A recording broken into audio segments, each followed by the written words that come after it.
Usiku wa tarehe 13 Disemba mwaka 2025, aliyekuwa mbunge wa Lugari na waziri wa serikali Cyrus Jirongo alifariki katika ajali ya gari kando ya barabara kuu ya Nairobi Nakuru, eneo la Naivasha.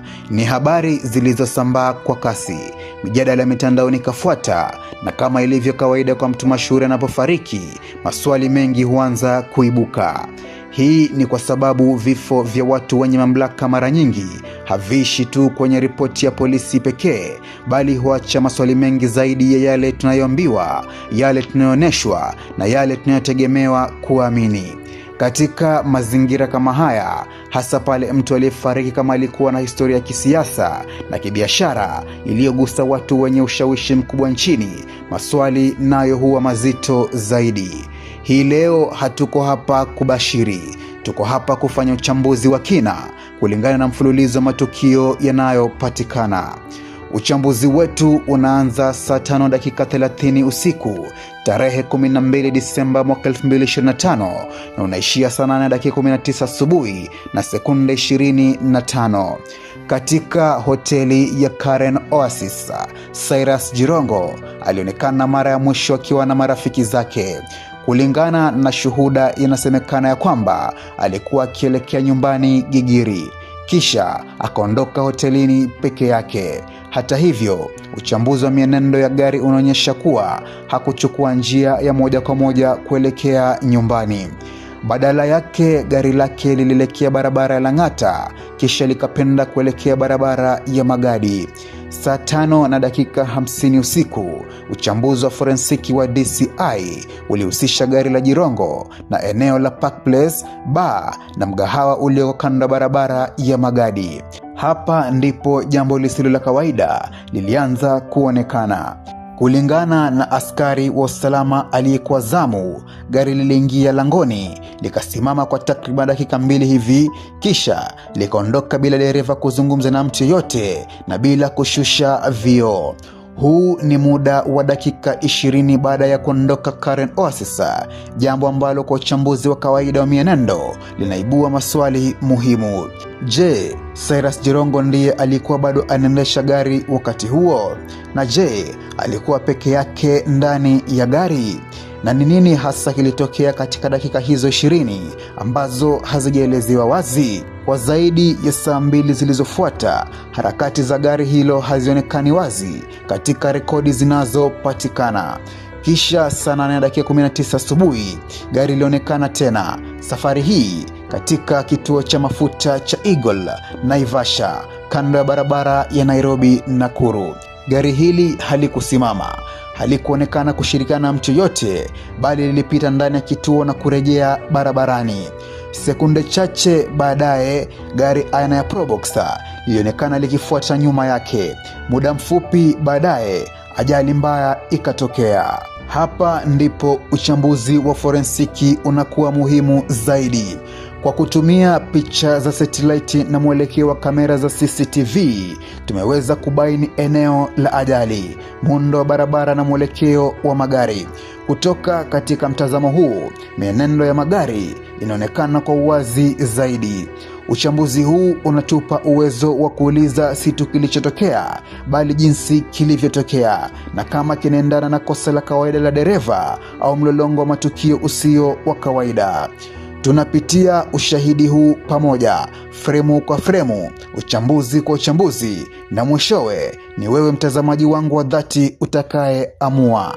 Baada ya saa nyingi za kula na kunywa na kuzungumza na marafiki hadi usiku wa manane, mantiki ya kawaida ingeashiria jambo moja tu: kwa binadamu wa kawaida huenda akapumzika.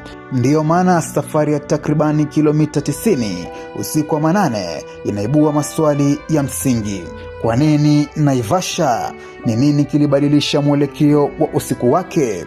Na je, ni nani aliyekuwa anaendesha gari hilo wakati huo? Swali moja muhimu linaibuka kutoka kwenye video. Je, Cyrus Jirongo ndiye aliyekuwa akiendesha gari hilo? Katika hatua hii, hatuthibitishi chochote, tunachambua tu kile kinachoonekana. Gari lililohusika ni gari aina ya Mercedes Benz lenye mpangilio sukani wa kulia, kama ilivyo kawaida nchini Kenya. Video inapochunguzwa kwa makini, kile kinachoonekana ni hiki. Katika kiti cha mbele cha kushoto kuna umbo linalofanana na la binadamu. Kichwa na mabega yanaonekana wazi. Umbo hili hubaki thabiti gari linaposongea, jambo linaloashiria uwezekano wa uwepo wa mtu halisi na si mchecheto wa mwanga. Hapa hatuwezi kumtambua mtu huyo, lakini uchambuzi unaonyesha kuwa huenda kulikuwa na zaidi ya mtu mmoja ndani ya gari. Na kwa kuwa gari lilikuwa linaendelea kusongea, ni mantiki kudhani kwamba kulikuwa na dereva. Baada ya ajali, hata hivyo, ni Cyrus Jirongo pekee ndiye aliyepatikana ndani ya gari. Hili linaacha swali kubwa lisilojibiwa. Je, kulikuwa na mtu ndani ya gari hiyo? Na ikiwa ni ndio, alihusikaje na kilichotokea baadaye? Sasa tunachunguza tukio la mwisho kabla ya ajali. Gari linapotoka katika kituo cha mafuta cha Eagle na kufanya mzunguko wa U kuelekea Nairobi, linaonekana kuingia katika njia isiyo sahihi. Hapa hakukuwa na msongamano wa magari wala hakukuwa na dalili za dharura. Mwendo haukuonekana wa mkanganyiko.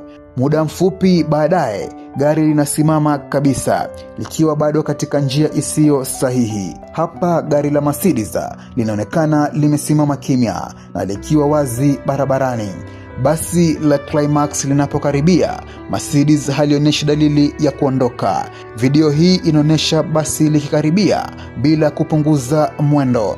Kulingana na kanuni za fizikia, kasi huamua nguvu ya mgongano.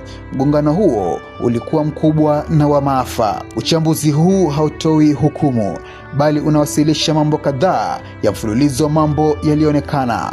La kwanza, kupotea kwa zaidi ya saa 2, safari isiyoelezeka kuelekea Naivasha, dalili za uwepo wa zaidi ya mtu mmoja ndani ya gari, na gari linaloingia njia isiyo sahihi na kusimama, na pia basi lisilopunguza mwendo kabla ya mgongano. Haya si hitimisho. Haya ni maswali yanayotokana na uchambuzi. Na maswali haya yanatupeleka kwenye swali moja la msingi. Je, hii ilikuwa ajali ya kawaida au mlolongo wa matukio unaohitaji uchunguzi wa kina zaidi? Uchambuzi wa mienendo unaashiria kuwa huenda Cyrus Jirongo alikuwa akifuatiliwa katika hatua za mwisho za usiku wake, na pia swali hili linahitaji uchunguzi zaidi wa vyombo husika. Katika mgahawa huu wa Park Place, tabia ya gari ilionekana isiyo ya kawaida kulingana na taratibu za kawaida za usalama. Kati ya Park Place na Naivasha kuna kipindi cha takriban saa 2.5 ambacho hakijaelezewa wazi. Ni katika kipindi hiki ambapo maswali mengi zaidi yanajitokeza. Tunachoweza kusema kwa uhakika kwa sasa ni hiki: mlolongo wa matukio bado haujielezi kwa urahisi kama ajali ya kawaida, na kwa sababu hiyo mjadala wa kina bado unahitajika. Tutaendelea kufuatilia kwa makini ili tuweze kujua mbivu na mbichi kadri ya siku zinavyozidi kupereji. Kelvin Kalama, Nairobi.